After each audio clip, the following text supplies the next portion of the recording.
Urte luzez ikasleon borroka izan da Bizkaibus, eta oro har, unibertsitatera joateko dauden baliabideen eskasia. Autobusen kopuru urria, prezio altuak eta leku falta besteak beste. Pasaden ikasturtean, gai honen inguruan zeozer egin behartzela ohartuta, ikasle talde batek Bizkaibusaren inguruko asanblada bat osatu zuten. Honela, ikasturte amaieran burutu ziren hainbat ekimen aurrera eraman zituzten. Autobusen okupazioak, errepide mozketak, sentadak eta bar.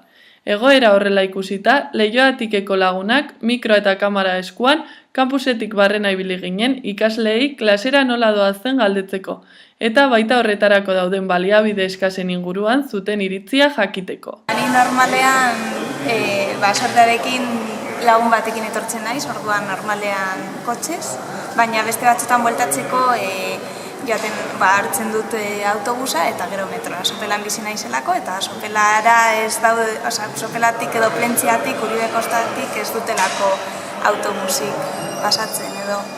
Orduan horren ondorioz metro hartu behar dugu eta gero autobusa. Zeke pizkat mierda bat da, baina hori egiten dugu. Autobusez noanean eta metroz ordaintzen dut 90 zentimo autobusa eta beste 90 zentimo gutxi gora bera metroa. Orduan hori. Euro eta pico, azkenean 2 euro. En autobús, vengo en autobús todos los días. Creo que pago cerca de 1 euro ida y cerca de 1 euro vuelta. O sea, la semana son 10 pavos o más. Al final es un pastón. Me parece demasiado caro y que tendrían que facilitar pues algunos descuentos, de alguna forma, un descuento mensual o un descuento anual o por el estilo estaría bien. Autobusez, egunero autobusez, torri eta ni errezinen bizi naiz eta Bilbon posatzen aztear pixut, eta hemen nagoen egunetan etortzen euro eta mar, bueltatzen euro eta mar, 2 euro eta 20 fijo. Eta hori izango zen astearte aztezken o azteunetan. Eta aztelen da ostiraletan herrira itzuli o herritik natorrelako, beste 9 euro gehiago. Da, 18 euro gehi, beste hemen pasatzen juten egunetan beste 10 euro, Ordutegi aldetik gaizki ez, baina puntu da hori, etortzen gara autobusian esik gabe eta prezio hortan ez, eta katxondeoa da nahi ez. Gure soldatan eguneko haudina bertan gutea, eta hilabetean gastatzen jo ez dakitzen bat izan lehike, baina kontutan hartuta pixu ordaintzen dut da, honea etortzeko autobusako peritu horretuna, baina barbaridadea. Beti autobusen etortenaz, eta noizien behin kotxin etortenaz, ze autobusek bakarrik ordu betero dauz, eta ez tozte emoten klasiegaz baterako ordu tegitzek ez tozte emoten. Proiektua kalkuleu bat, 50 baino gizau da, orduen soldati bertan dauz da. Hartun kontuen bakarrik autobusi dauela, autobusia ordu betero bakarri dauela, eta noizien behin sardinak enlatan moden etorten garela, eskertuko zen autobus gehiago edo garraio bide alternatiboren bat egotia, ez danak kotxile, klaro. Prezioa, hombre, karutxo da, eta sarrak boto asko deko ez deurentzako merketxoa da, baina gu gaztiek gara, ez dugu itzen bierrik, ikestie gure bierra da, orduen ez dugu moten dirurik. Pues pago alrededor de 1,25 o 1,30 el trayecto más o menos con Credittrans. Si se me olvida el Credittrans o se me acaba la vara y tengo que pagar 1,40, creo que ha subido. Porque es que además sube durante el año, creo. O sea, no es lo mismo si pagas en septiembre que si pagas en junio. Y a la semana pagaré más de 10 euros, o sea, fijo. No sé cuántos céntimos, pero más de 10 euros fijo. Bueno, facilidades es un eufemismo, vamos, pero una inventada del copón. Porque facilidades ninguna. Lo primero, la localización de la universidad, que es una mierda. Está en medio de un monte, en Leioa, que sí, que tiene la avanzada y leches, pero para venir de la carretera principal a la uni tienes una carretera que parece de cargas. Que es muy angosta, muy estrecha, solo puede ir un coche a la vez. Ya si te pillan 2 buses, uno que va en una dirección y otro en otra, ya es, vamos, un espectáculo. Y facilidades ninguna, porque el único transporte público que hay para venir a la universidad, a una universidad pública además, es transporte público, solo una opción, que es Bizkaibus. Si quieres venir en transporte privado tampoco te sale muy bien, porque aparte de que la gasolina está muy cara no tienes donde aparcar. Así que realmente no hay muchas opciones, es obligatorio prácticamente venir en autobús y en Bizkaibus además. Normalmente tengo que esperar, depende del día, a veces tengo que esperar 2 minutos o 10 o 15 minutos a que venga, eso depende del día, o sea, siempre hay que venir 5 minutos antes y hay veces que solo esperas 5 minutos, otras veces que esperas 20 minutos o media hora. Normalmente, si viene en autobús y no está lo suficientemente lleno, voy apelotonada en la parte de delante, pero en plan sardinas. Todos vamos en sardinas y teniendo en cuenta que mi autobús solo tiene 2 paradas y yo siempre voy en la segunda, o sea, es que en cuanto va a la segunda parada, que es la última que tiene, ya está a tope.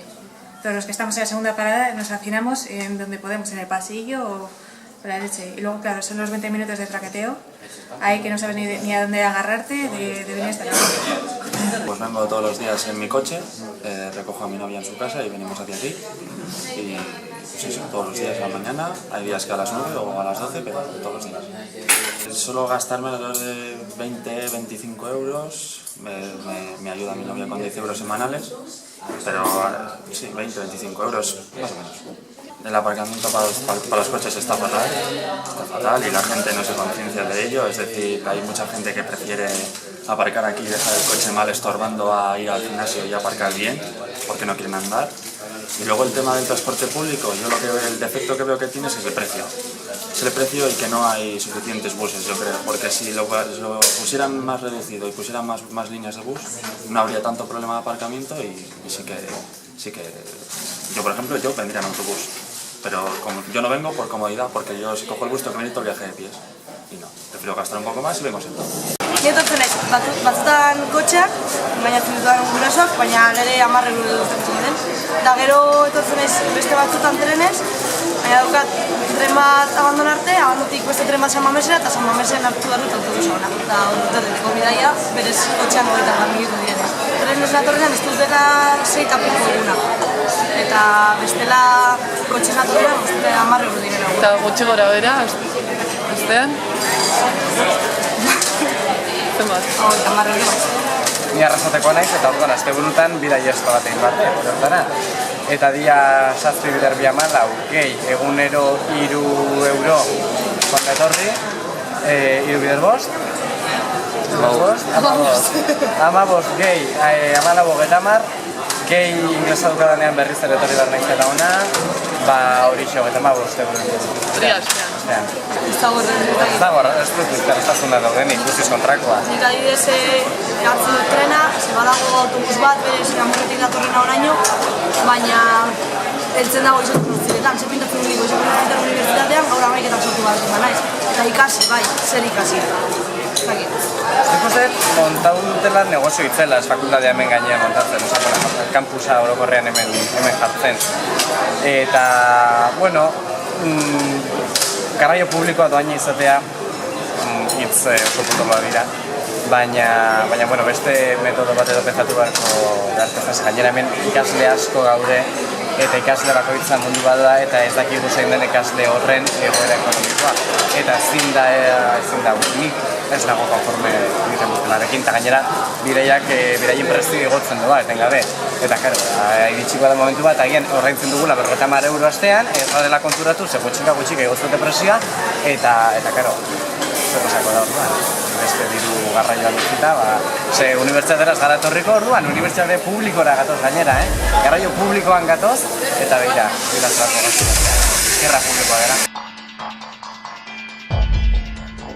Ikasturte berria hasi da eta garraio publikoaren gaiak okerrera egin du.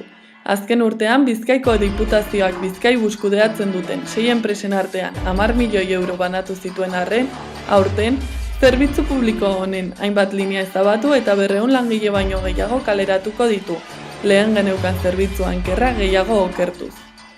Egoera honen aurrean, Bizkaibuseko langileek hainbat egunetan lan uzteak egin eta datozen asteetarako antzerako mobilizazioak iragarri dituzte. Bien bitartean, ikasleak ere mugitzen hasiak dira. Datozen asteetarako asanblada eta bestelako mobilizazio ezberdinak egingo dituztelarik.